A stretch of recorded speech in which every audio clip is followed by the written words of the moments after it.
बेळगाव जिल्हा contract bridge असोसिएशनच्या वतीने 2025 सालचे सुभाषचंद्र चंदगडकरी मेमोरियल ब्रिज टूर्नामेंट 1 आणि 2 मार्च रोजी बेळगावमध्ये आयोजित करण्यात आले आहे, अशी माहिती संघटनेचे प्रमुख एम.आय. हेगडे यांनी पत्रकार परिषदेत दिली। एम.आय. हेगडे यांनी सांगितले की कर्नाटक राज्य ब्रिज असोसिएशन आणि बेळगाव जिल्हा कॉन्ट्रॅक्ट ब्रिज असोसिएशनच्या संयुक्त विद्यमाने या स्पर्धेचे आयोजन होत आहे।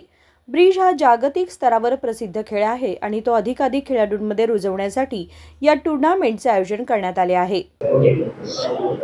ही कॉन्ट्रॅक्ट ब्रिजची नॅशनल टूर्नामेंट असणार आहे।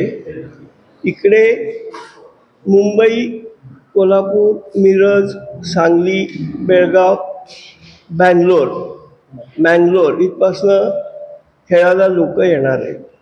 साधारण 80 ते 100 लोक नेटिव्ह हॉटेलमध्ये ही टूर्नामेंट होईल, एका वेळेला खेळणार आहेत। आणि ह्याच्यात आम्ही साधारण 1 लाख रुपयाची प्राइजेस दिली जातील आणि जवळजवळ 16 लोकांना ही प्राइजेस मिळतील।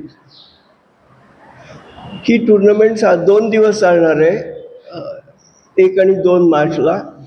आणि लगेच त्याचे रिझल्ट्स, कारण सगळं कॉम्प्युटराइज असतं, मार्किंग येते, त्यामुळे ते रिझल्ट लगेच संध्याकाळी होतील आणि प्राइज डिस्ट्रीब्युशन केलं जाईल। हे सगळ्यांना कळावं की हे ब्रिज किती इंटरेस्टिंग गेम आहे। लहान म्हणजे कॉलेज स्टुडंटपासून म्हाताऱ्यांपर्यंत सर्वजण हे खेळू शकतात, बायकासुद्धा खेळू शकतात आणि या टूर्नामेंटला खूप बायका पण येणार आहेत। Everybody is treated equally and ते खेळतात ती सगळे चांगले। नो एज बार। आणि आपल्याला काही प्रश्न असले तर मी उत्तर देऊ शकतो। माझं नाव दिलीप भागवत। दिलीप भागवत यांनी सांगितले की ही स्पर्धा बेळगावमधील नेटिव्ह हॉटेलमध्ये होणार असून मुंबई, कोल्हापूर, मिरज, सांगली, गोवा, पुणे, सातारा, बेंगळूर आणि मंगळूर येथून 100हून अधिक खेळाडू यात भाग घेणार आहेत। यामध्ये 1 लाखाचे बक्षीस वितरण केले जाणार आहे।